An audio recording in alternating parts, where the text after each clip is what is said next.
Let's talk about the whole Colin stuff, because a lot of you guys don't understand it and you can't see it. So if you need a background check, there's a philosophy professor. I don't even know what this guy teaches. It's baffling to me that he teaches anyone in any capacity whatsoever, because he's just not very educated himself. But anyway, it's this this philosophy professor who's got a bone to pick with us, the Midwestern Marx and ACP and Infrared and me personally. And I didn't understand what this guy's problem was. I'm like, what? Who the f are you? Like, this guy came out of nowhere and he's solely like gotten followers on the basis of like attacking and obsessing over us. So I'm like, who the f is this guy, right? And then I do, I have people let me know and stuff, and he is a Gabriel Rockhill protege. So Gabriel Rockhill is the head of the education department in the PSL. So it seems like this was like this was ordered. This is the PSL thing, basically. As soon as ACP came out, the PSL was like, all right, we have to do a coordinated attack. We got to fucking like... So when I found that out, I was like, all right, if this motherfucker ever responds to anything I ever post on X, I'm going to just fucking nuke him out of orbit ruthlessly. I'm going to send them a message. I'm going to send PSL a message. I'm going to send Gabriel Rockhill a message. Don't f with us. And I want to tell you who your chairman is. Guerrillas and comrades in the ACP. I want to tell you who your chairman is. All right? Over the course of a weekend, I produced 20,000 words nuking this guy. I was so vicious.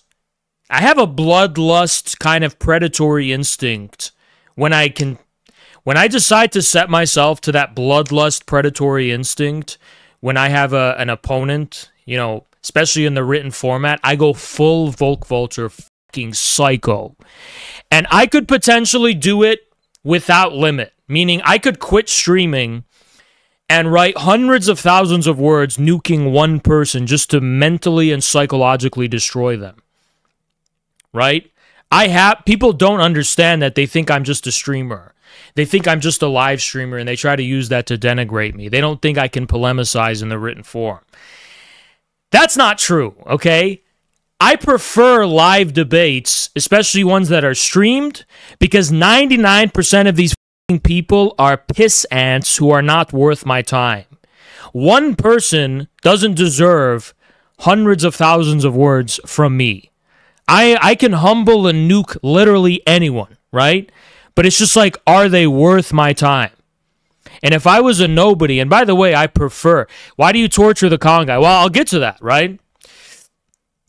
I'll get to that, because you may not know this, but if he just agreed to a live debate, I probably would have been super charitable. I would have been super understanding, super charitable. It probably would have gone like the Daniel Tutt thing, where I just let him say his piece, and I would in good faith, respond and explain my position. And because I personally have nothing, I don't even know who this guy is. I have nothing against him personally. And by the way, I was seeing some stuff like, he's got family problems or whatever. And it's like, I don't care about that. It's just like, I don't even know who this guy is. All right. I just think he's conducted himself in an extremely dishonorable way. I think his pretensions to Marxism are completely false and bankrupt. And he's a little bitch, straight up. Just like straight up, he's a little bitch. It's not even personal. Like, I don't even know the guy, but how he has behaved, he's a little bitch, straight up. Because, we told him, just do a live debate. It's like 2 hours, 3 hours, and then we'll see, you're making these claims that the chairman of the Communist Party doesn't know anything about Marxism, and he doesn't know anything, and he's stupid, and all this kind of stuff. Put it to the test. All you need is 2 or 3 hours of a back and forth, and who can recite what off the top of their head, and who can engage in what, that's all it takes, right? But he's like, no, you need to pay me. It's not worth my time. Meanwhile, the guy has spent a dozen hours trying to write about me, right? And then this morning, So we were doing a back and forth, and basically, let me explain it to you if you haven't read all of it, but I recommend you do, because there's actually a lot of educational content in there. Basically, Colin has this idea that communist states had open borders. And then when he realized they didn't have open borders, he said it was just for security purposes.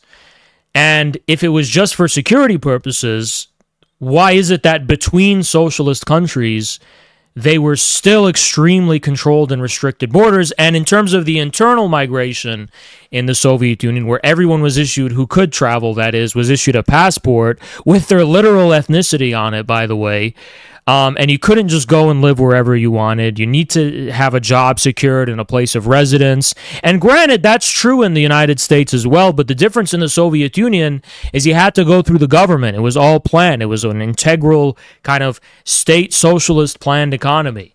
So it wasn't like a matter, it was all carefully planned on a social basis. The social implications were taken into account, besides the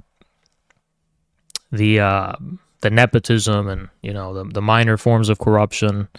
It's not even necessarily corruption, No, it's a little frustrating because I've been writing tweets to signal very strongly to this community that I don't want you guys joining in on the anti-immigrant waves of bullshit that you're seeing on X and social media and TikTok now, because frankly, it's a form of racial cannibalism.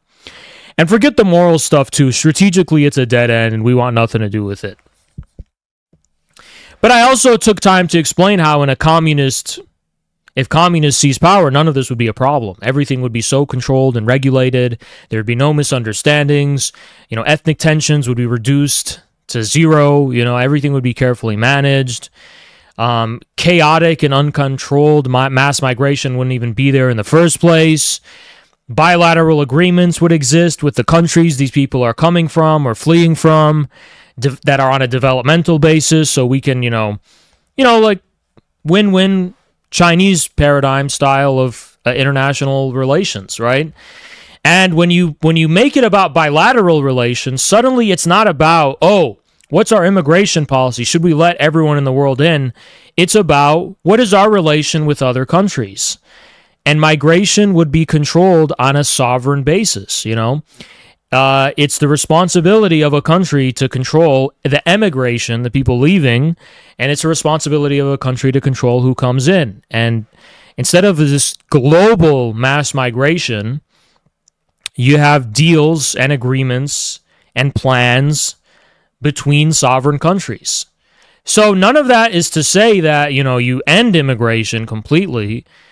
None of that is to say that you don't let people in on an ethnic basis or something like that. It just means that it has to be rational. Because right now it's irrational. Because here's what goes on. The United States is responsible for underdeveloping and bombing so many different countries. And then refugees come, and it's just purely on an individual basis as well. So, like, on the one hand, you have these underlying causes about why people have to flee their homelands, right? And then on the other hand, the consequences can't even be dealt with in a rational way. So those two things need to be addressed, right? And that's what a communist party would do, obviously. There's also the fact of, there's an international labor market. There's also the fact that people might want to come to the United States to study and learn and then go back to their countries and improve their countries, which is what happens a lot of the time as well. There's also skills that we might want from other countries as well, right? There's a lot of different reasons why immigration would be rational. But there is no reason to think that, if a communist party took power in the United States, that we would just have no borders. I mean, what? I need to get to the root cause of this, because where is this Colin guy actually coming from? And why did I dedicate so much to the whole weekend to this? Not the whole weekend, but like all of the time that I allot for, work I spent on this. So why did I do that? It's because the PSL has this very peculiar ideology that comes from a guy named Sam Marcy. Now, Sam Marcy was a Trotskyite, and he helped found the Workers' World Party, and the PSL was a split from the Workers' World Party. So this is what's going on here. And the Marcyites were unique among Trotskyites in their more kind of unconditional support for actually existing socialist states. Now, mind you, a lot of Trotskyites support actually existing socialist states.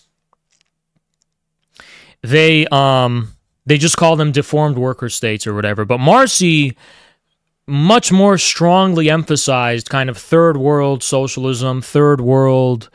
And it was just kind of part of this Trotskyite outlook where the Trotskyite class analysis was applied, so they thought, right, on the international stage. So if you want to know what the Trotskyite class analysis was, Trotsky believed that Trotsky believed that the primary force to lead revolution in terms of masses are like the most marginalized and the poorest and the most vulnerable population, and that's basically to where it borders on kind of lumpen territory, basically the most dependent and vulnerable parts of society as the vehicle of revolution. And the dynamic that Trotskyism creates is you have, on the one hand, a very kind of conceited bourgeois intellectual class, and then on the other hand, you just have like the most vulnerable, most oppressed sections of society.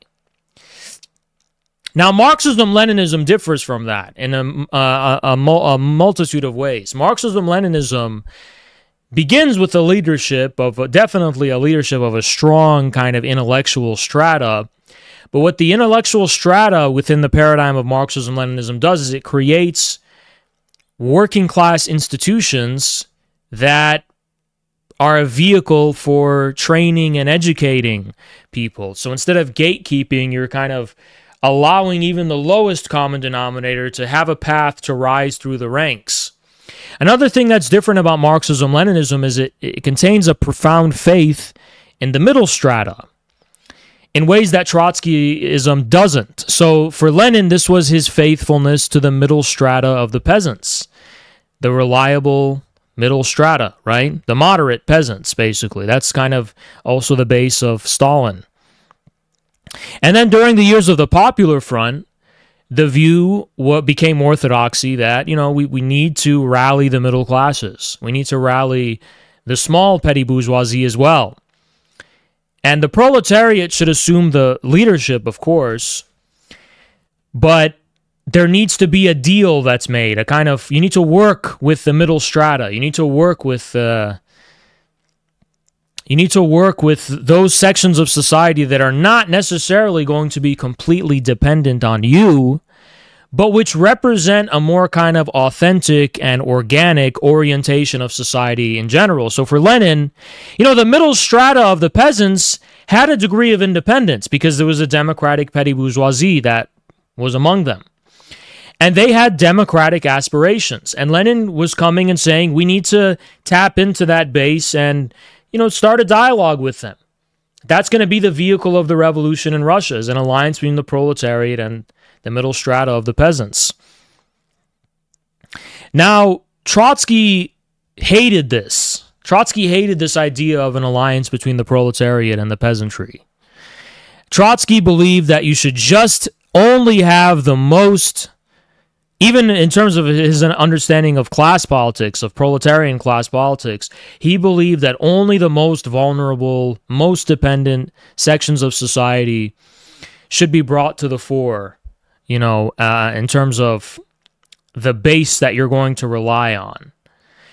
And what's so conniving and manipulative about that is that you're not leaving any room for proving the correctness or the truthfulness of the conceits of the intellectuals, because these vulnerable people are just going to follow whatever you say and whatever you do because they're desperate, not necessarily because in their own way and on their own terms they've arrived at its essential truth, just in a different form, obviously.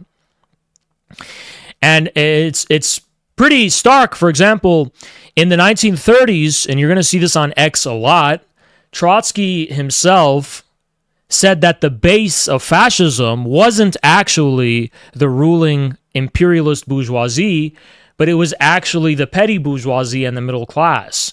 So this idea that the petty bourgeoisie is fascist and it's, the fascism comes from the middle class, that is actually something that comes from Trotsky. That was Trotsky's analysis. Trotsky hated the masses.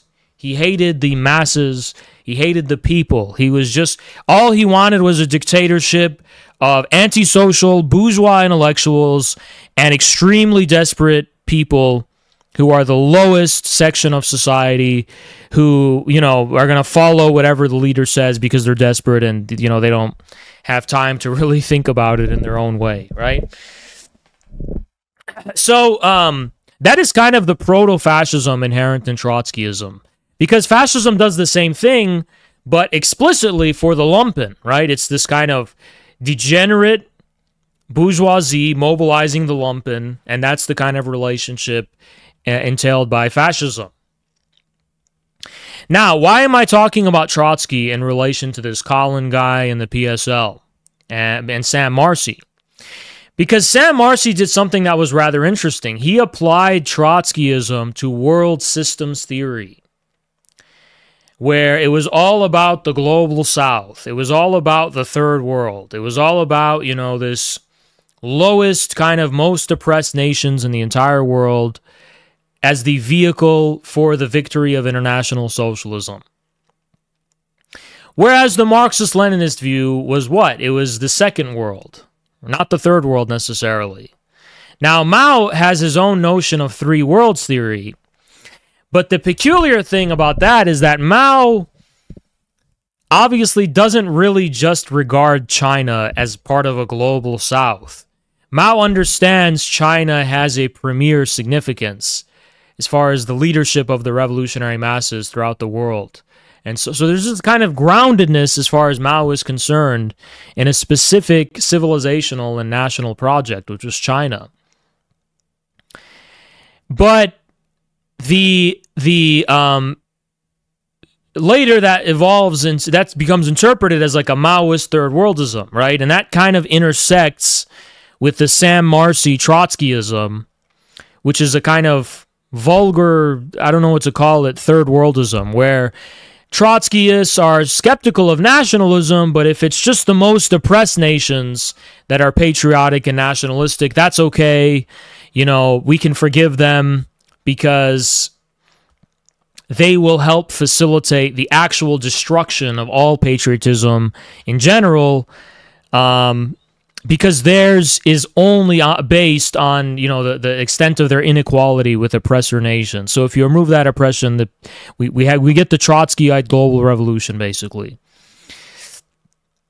So that is Sam Marcy, more or less. It's Trotskyism as applied to world systems theory, which a lot of people find it easy. My reason is they confuse it for Marxism-Leninism, because Sam Marcy included within that kind of non-aligned global south, if you will, a lot of actually existing socialist states, including China, I think, at the time, right? But then after Deng Xiaoping, no. Now China enters the second world, and the Trotskyite Sam Marcy people are not fond of it. But in any case, that is where they're coming from. But that's not Marxism-Leninism. It's Trotskyism as applied to world systems theory. Now, I'll say something that I think is a little bit controversial. I think Marxism-Leninism as applied to world systems theory is a lot closer to something like Eurasianism. And by Eurasianism, I just mean this project for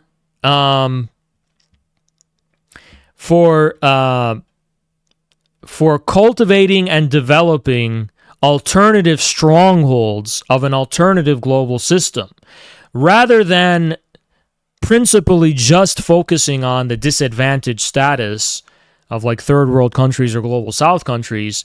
A strong emphasis is placed on an alternative global system, an alternative developmental paradigm. So that is like China. That's also Russia on the political front, right?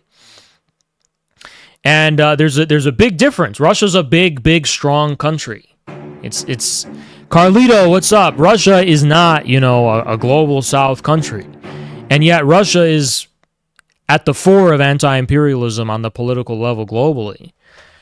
Right, so that's kind of the Marxist-Leninist perspective in contrast to the Trotskyite perspective. It's not to say Marxist-Leninists have anything against global South countries, especially ones that are fighting for their emancipation and liberation. But they don't have this condescending and belittling attitude, according to which, oh yeah, you Venezuelans are just patriotic because of how oppressed you are, and we forgive you for it. You're just too stupid to be as advanced as us Trotskyites. Hopefully you can enter the ranks of us cosmopolitan Trotskyites and get it's very like patronizing. Whereas take the one country, Venezuela, like Marxiites will support Venezuela and will support Venezuela, but the content of the support is totally different. The Marxiites will be like, oh yeah, Venezuela, all of that Bolivarian stuff, that's just because you're like too stupid and you're too oppressed and you're not like us. One day you'll be as cosmopolitan as we are, but you're not just because you're oppressed. Now, our view is totally different. Our view actually takes Bolivarianism seriously, that this is a pole in South America, that this is a legitimate, paradigm of human development. This is a legitimate paradigm of politics and geopolitics, and this is a real civilization that the Venezuelans are leading the construction of. This is something that could, in principle, right, rival Western society and civilization in that paradigm or whatever. Like, rival it in terms of the military power and economic. I mean, obviously, Venezuela is a very poor country, and it's not in the foreseeable future going to be stronger than the United States. But we believe Venezuela has the ability to challenge the United States in a fundamental way. Just like we believe the same for Iran or Russia, and the case of China speaks for itself. It's also true with Vietnam. We're not against Vietnam. We're not against Cuba. We just don't have this condescending attitude to them, according to which, we're not going to respect, according to which, that we won't respect their actual, we view them as equals. We don't view them as people under us. Does that make sense? Like, we don't view them, we don't patronize them and say, oh yeah, you guys are just doing that because you're oppressed. It's like, well, no, you're Vietnamese. You're proud of Vietnam. You're proud of your history. Vietnam has a very long history, and you want to fight for Vietnam. You're not just fighting inequality. You're fighting for Vietnam. That's our view of. You're not just fighting against inequality. You're fighting for Venezuela.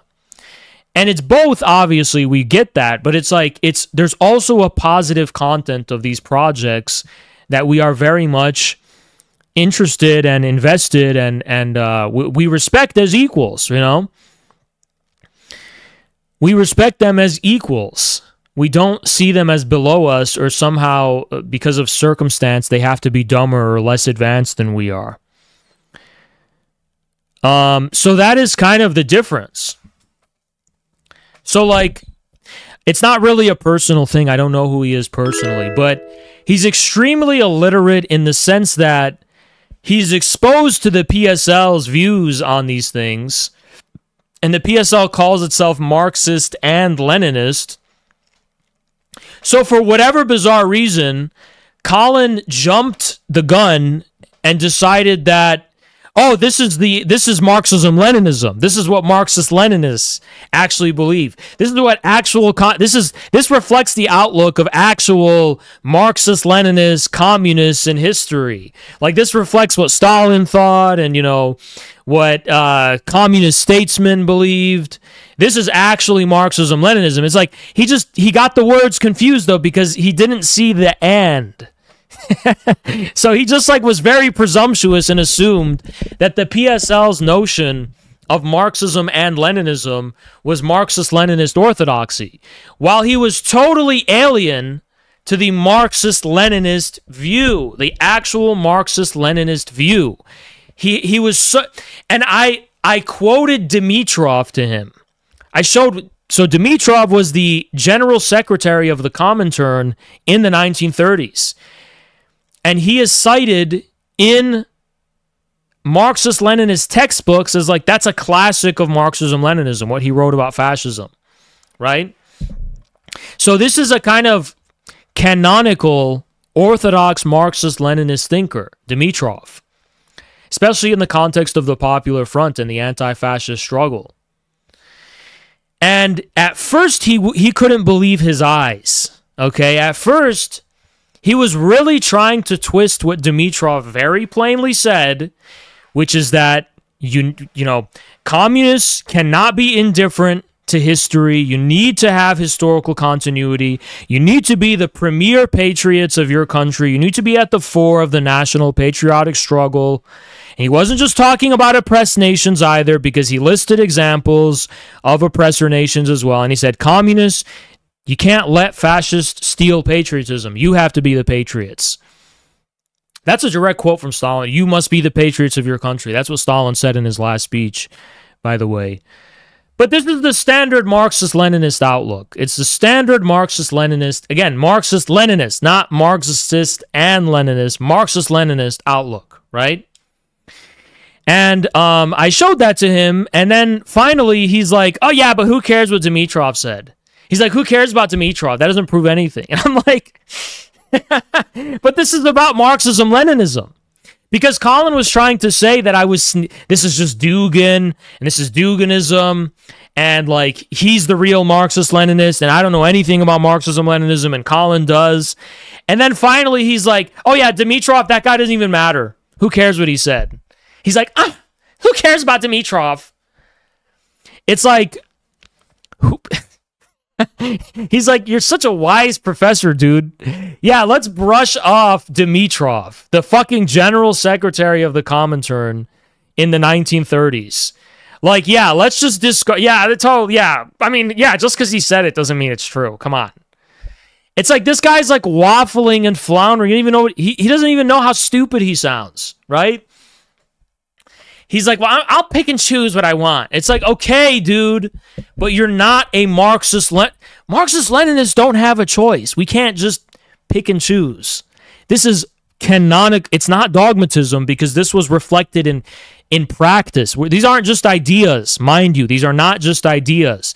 These are literal, practical, historical experiences that have been absorbed by the method of Marxism-Leninism. So we cannot brush them aside. We have to understand that this reflects experience.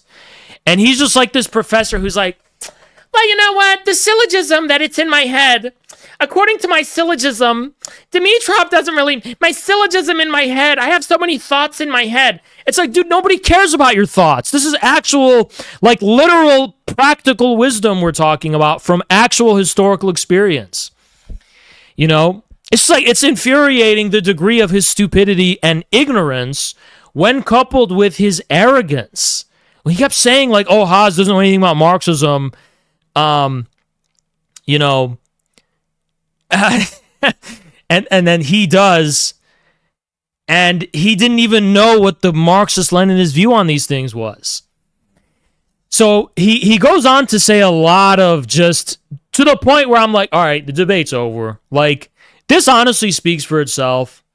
I don't know how you can, like, crawl your way out of this hole you dug for yourself. I don't know how you're going to do that. Good luck. I'm not very... I'm not holding my breath as far as your ability to do this. Because then he goes, get this. This is fucking crazy, right? He's like, actually, nations aren't real. He's like, nations don't materially exist.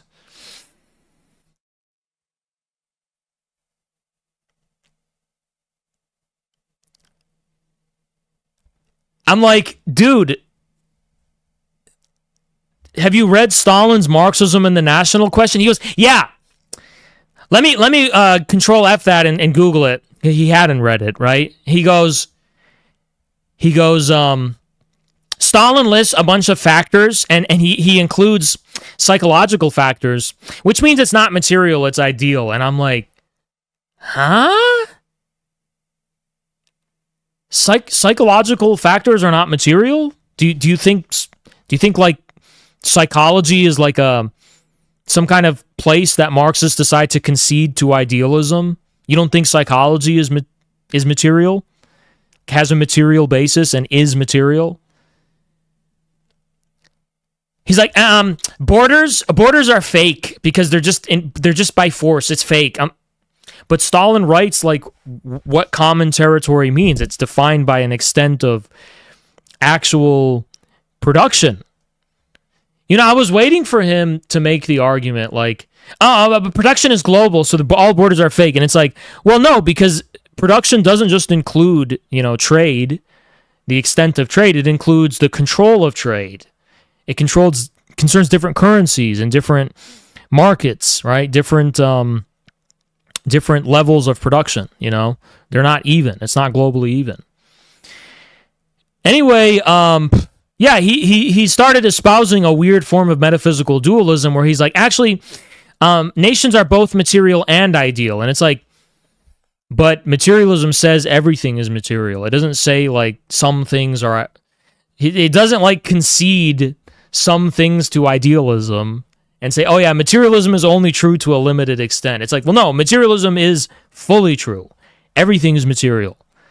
If something is immaterial, it doesn't exist. It cannot even be spoken of as an actual thing, right? Let me continue, because this guy said some really outrageous stuff. I don't know if you guys actually fucking read it, but it's like, it's pretty bad. He goes, Dugin makes a hard... he's gibbering about Dugin. He doesn't know that he's arguing about Marxism-Leninism and Stalin. He commits to cultural assembly. He goes, as if there weren't differences between individuals. There's not just differences between cultures and histories and societies, Haas. There's also differences between individuals. Then he goes, get this is fucking crazy. He goes, as if people didn't have a choice when it comes to identifying with their historically constituted community. We should treat individuals as individuals, some of whom might identify as members of a historically constituted community, which is their choice, or bring various elements of their shared collective knowledge and experience with them, and others might reject such cultural identities.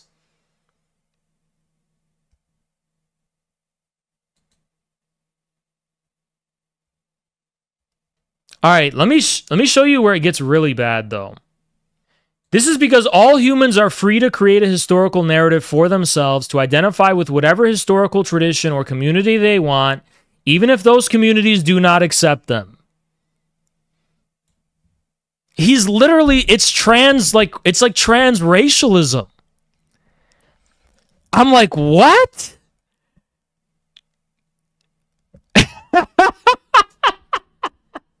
He's literally saying he can be African even if Africans don't accept him as one of their own. He's like, not only can I choose to be African, even if they don't accept me and I don't like assimilate into their societies, I am the same thing as an African.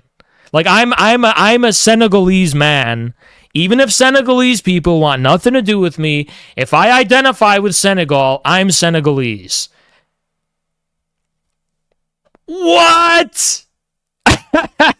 Did you guys read that? I hope you read it. I hope you were keeping track of this shit. I hope I wasn't the only fucking one who had to read this, because it's like he's actually talking about Judith Butler gender theory. We can just choose whatever gender we want. It's all performance. And he's saying the same thing is true about historically constituted peoples. Look, you can believe what you want, man, but we're not in Marxism-Leninism, and we're not in Kansas anymore. We're definitely not in Kansas anymore. We're definitely not anything close to what Stalin would ever permit as even conceivable. As far as his understanding of the national question, this is not Marxism-Leninism. This is something else that's coming from universities and academia. It's got nothing to do... And it's like, look, I almost feel bad for this guy. I know he's going through a rough patch in his life.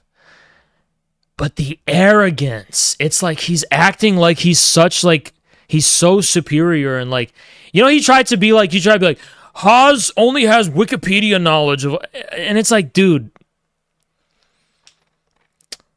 I I don't even know what to say. I just want at least one other person to bear witness to this, and I'll die at peace. Because this is actual insanity. He's like, yeah, I can go to an indigenous tribe and tell them that I am their tribe, not only without having any indigenous blood, but even with the added fact of them rejecting me entirely, I could still identify with it. He goes, we should treat individuals as free snowflakes who can do whatever they want. It's like, dude, that is not Marxism-Leninism. That is not, we're not talking about, he's making it seem like the only person, Colin is making it seem like the only man who finds that contentious is Dugin. He's like, he thinks the only theorist who would regard his view of transracialism with contention is Dugin. As if historical Marxist-Leninists imagine, all right, listen. Imagine you go up to Joseph Stalin. And he's smoking a pipe, whatever. You go up to him. Hi, Stalin! I'm Chinese now.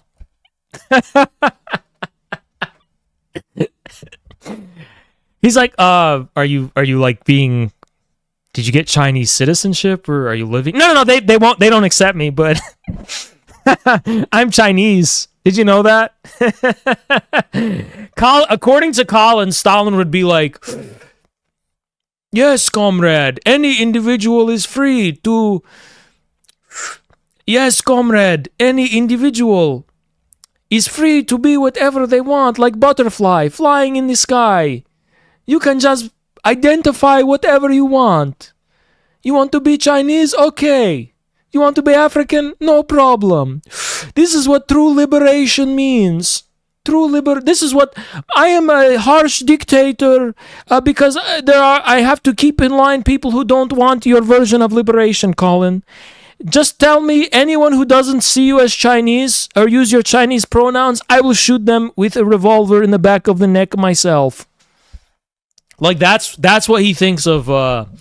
That's what he thinks of Marxism-Leninism. Like that's how he thinks about it in his head. In his head, like Stalin was enforcing this liberation, right? Anyway, I don't think this is why I'm like, you know, I don't need to do this forever with Colin Bodale, okay? It's literally the same thing as what Lenin wrote. He's like, okay, why should we reply to Trotsky? Because then we're going to have to, because he's going to reply to our reply, and we would have to reply to his reply, and there'll be no end of it. He goes, it just suffices to say that Trotsky's an enemy of the international proletariat and leave it there. Now, what's the wisdom in that? The wisdom in that is not anti-intellectualism. It's not a refusal to engage, because Lenin did engage him. But at the end of the day, I'm the executive chairman of the American Communist Party. We have an actual Communist Party doing work on the ground. We have a lot of things planned. We have a lot of things planned as far as what we want to do. We have a lot of ambitions. We're already in the stage of a type of praxis. And we're here and we're doing it. And that's not going to be litigated at the level of some fucking professor sitting on his fucking and screaming and crying. You know, the only thing I would entertain is somebody who wants to challenge our Marxist-Leninist credentials, because that's all we had to go off of beginning with. And that's why I partook in this debate in text form in particular, because, well, yeah, Marxism-Leninism is law to us. So that does matter. But, like, our grasp of Marxism-Leninism, I think it speaks for itself, especially in comparison to a guy like this. So we're just going to go on with the work we need to do. We're not going to sit here. I'm not going to sit here and write hundreds of thousands of words for one guy for the rest of my fucking life. Because it just kind of feels a little weird at this point. I mean, this guy is really lonely right now. I think he really wants to be my friend and wants me to, like, be his friend forever and, like, always have him in my thoughts forever. And I'm just a little creeped out by it. And I'd much prefer to just let everything speak for itself and focus on things that matter. Because, like, at the end of the day, look, he was so desperate to look for a way out after getting so destroyed that he's like, I'm starting a new series. I'm going to debunk Haas's Marxism is not woke thing. Now, it's funny for a few reasons. One, that wasn't a polemic. That was an experimental, text project where I was like, I want to have the discipline to fit this inside tweets, right? No more than 280 characters for every part of it, right? Second, the goal was to combat far-right propaganda about Marxism. It wasn't even about attacking leftists. Your leftists are dead. You're fucking dead. That's why you're fucking biting our ankles instead of doing whatever. Look, even the PSL, we don't talk shit about the PSL. We don't say anything about them. But I'm going to do that now that I know like who's behind these attacks. The PSL literally started copying our trash pickup. You know how everyone like mocks us for the trash pickup stuff? Even though, by the way, plenty of our chapters are starting to do other stuff as well, as you'll see tomorrow. But the PSL literally started doing the trash pickup stuff to copy us. And they're getting super desperate because they could see our organization is growing rapidly. We're even making a dent in New York. We're making waves in New York, which is their turf. And they're super, super fucking worried about it, right? But they have no faith in their own. At the end of the day, here's my mentality. It's like, look, if you're a Trotskyite, I'm actually not here to criticize you or wreck you. I want the results of your praxis to speak for itself. And that is what I expect from leftists. That's what I expect of them. It's not what you get from them, obviously, but it's what I expect from them. It's like, look, let's say you're right about us and we're all wrong and we're all stupid. It's like, what are you afraid of? What are we hijacking or co-opting? The PSL had its chance. It really did have a chance.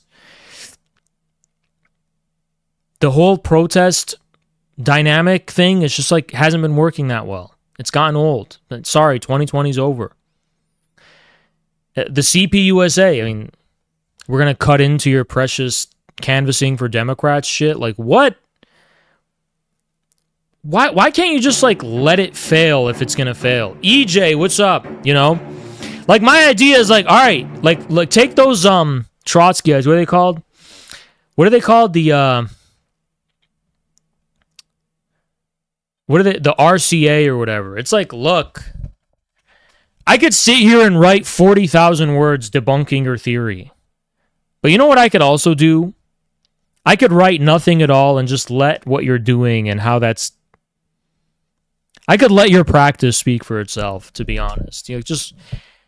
Like, are you doing anything new that's yielding any new results? Are you innovating in any kind of way? Are you doing anything that's working?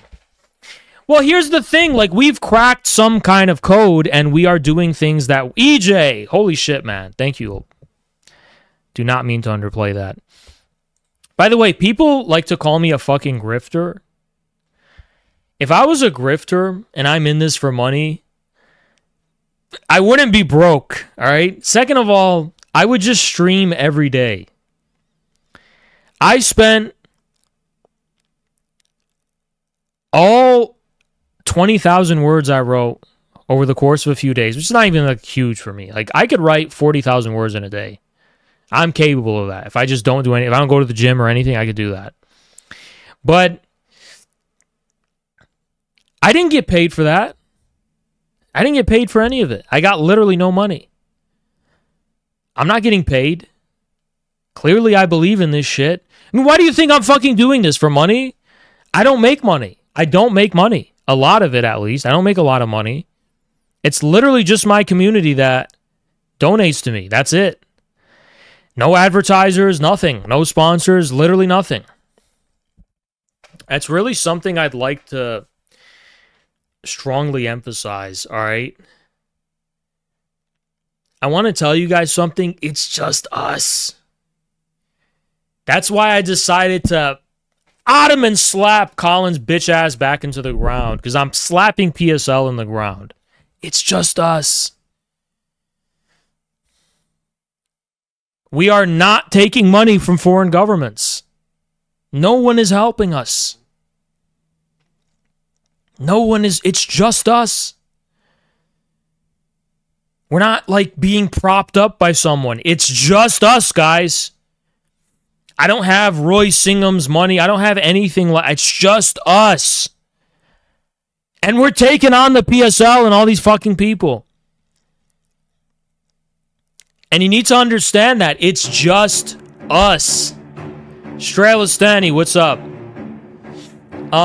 It's just us, okay? It's really just us. And you should appreciate that fact. When it comes to me, Iron Rose, what's up? You should appreciate that fact. Because I'm doing this for us. I'm doing this for this thing we've built. You know, I saw that Colin is trying to treat himself like a victim now. He's like, everyone's doxing me and all these. It's like, first of all, we have nothing to do with that, all right? Or no one I know has anything to do with it. And I haven't even seen that. That's why I'm like, is he just lying and making... Because I haven't seen that.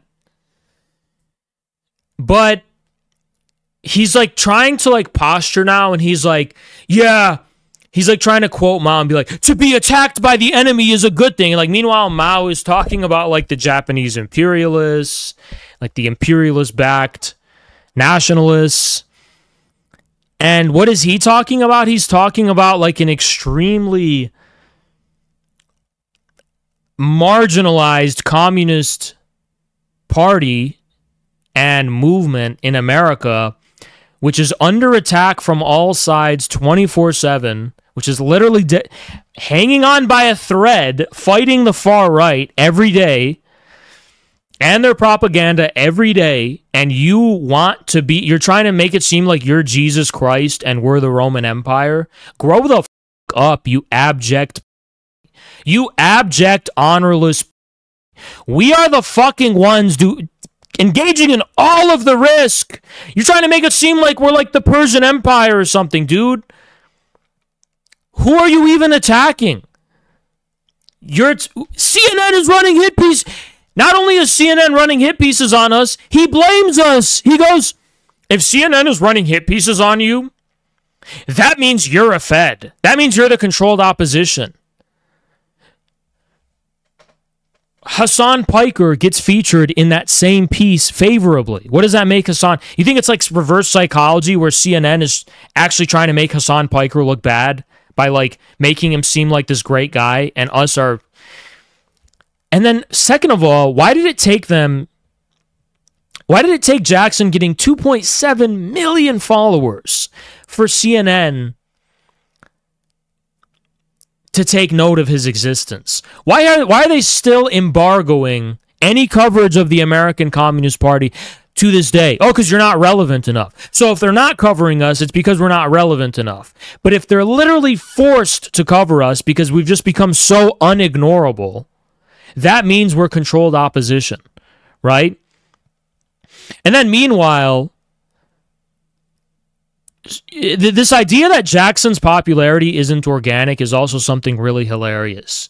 Because in Afghanistan and almost every country in the world, people are making fake Jackson Hinkle accounts to promote all these different agendas because they just know how popular he is among masses of people in these countries. I've witnessed it with my own two fucking eyes. Jackson going to foreign airports, everyone wanting to come take a picture with him. They all recognize him. They all love him. I don't even know if I could say this shit. All right, whatever. FSB, if I can't say this shit, literally shoot me, all right? When we go to the hotel in Russia, you want to know what happens? Well, I didn't personally witness this, but he told me about it. I don't know if I should tell you guys this. He walks in. He'll walk in. All right? He'll go to the concierge. Hello, Mr. Jackson Hinkle. What? They know him everywhere he goes. They know who he is. Not only they know who he is, but they know what he's there for, and they know, you know? And I'm like, holy shit. Holy shit. No, Jackson, his popularity is very real, all right? It's very, very real. I've seen it, all right? It's not fake. It seems fake because he's not popular among young, trendy college students in America. So he's not popular in your circles, but he is popular in the world. I could tell you that. He is popular in the world, all right? And I'm in the shadows. I have to be in the shadows. I have to be in the shadows because I'm doing the theory. Okay, I'm doing the theory. Should I even give it away? Nah, never mind. Never mind. See, the beautiful thing about this whole operation we're running is that everyone will speculate that, like, oh, this is the Russians, or it's the Chinese, or it's the FBI, or it's the CIA, or it's this, or it's that. And it's like, you're just too arrogant to see where the dream is coming from. You don't believe it. You're too arrogant. It's too hard for you to believe where the dream comes from. It's just too unfathomable. What? This fucking clown, Haas?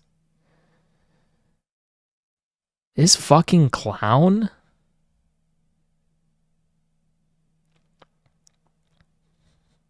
And it's like, that's right where we want you. It's right where we want you. That is right where we want you. And I'm only telling you this because it'll never make a difference. And it won't change anything because they're too arrogant. They're too arrogant to actually understand how it works. They're like, but this Haas guy has no followers. He's a nobody. Nobody knows who he is. And it's like, yeah, I'm a nobody. And you know another nobody? You want to know another nobody? Another nobody is Kyle. Kyle's another nobody, you know. He's just a nobody. Who's Kyle, right? Who's Kyle? Who's who's ever gonna Kyle who? And it's like, yeah, that's how it works, bitch. You don't know how it works. You know what I mean? This ain't we're not actors. We're here to get shit done, and we're getting it done, right? And we're getting it done. And we're getting it done. But we're getting it done. That's what matters. The work is being done. Like, we're yielding results, and that's why the PSL is trying to fuck with us, because they're not getting anything done, and we are. And if we're not getting anything done, then fuck off! Literally stop biting our fucking ankles and fuck off. Literally. Like, just fuck off then. What do you even want from us? I feel like these people are like, what do you want? Like, what do you want, dude? What do you want? You want to confront us? Confront us. We're here. I'm right here. I'm literally right here. We're not hiding anything. We're not hiding. They're like, you're all feds. You're all... I write 20,000 words to some fucking tweets. To tweets. I write 20,000 words.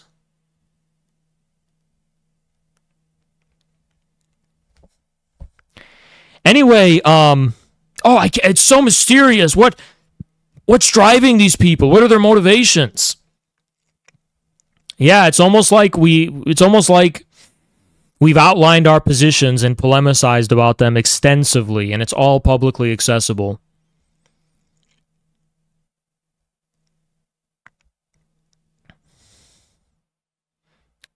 Yeah, it's almost like we are just like... It's almost like everything is literally on the surface. And it's no It's no crazy secret.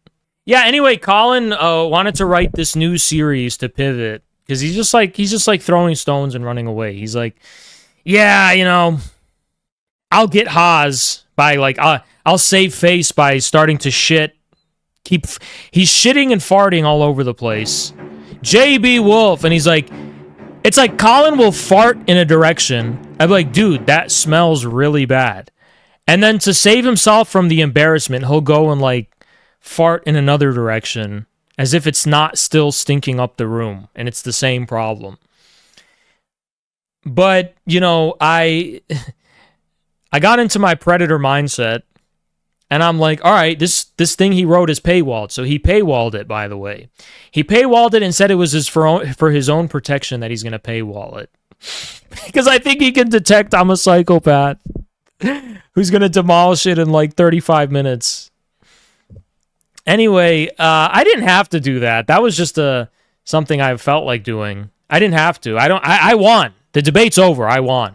So going forward, you know, if my predator instinct kicks in, I'll try to tame it, and I'll be like, I have work to do as chairman of the party. But if he does raise anything that I'm like, okay, I need to respond to this to clarify things, you know, people are asking me questions about it, then yeah, I will. It just depends on my mood, honestly, at this point. Now he's working on my time, basically. But in any case, there was a preview of his Substack that was accessible, and it was like, I don't know, like 250 or 500 words. It was like 500 words or something, I don't know, where he's like critiquing me. And I like just destroyed it with like 4,000 words. I wrote like, this morning I wrote like 4,000 words just like destroying and like so meticulously nuking his preview. It was such meticulous detail how much I'm dismantling and destroying it. It's like, I even feel bad for him.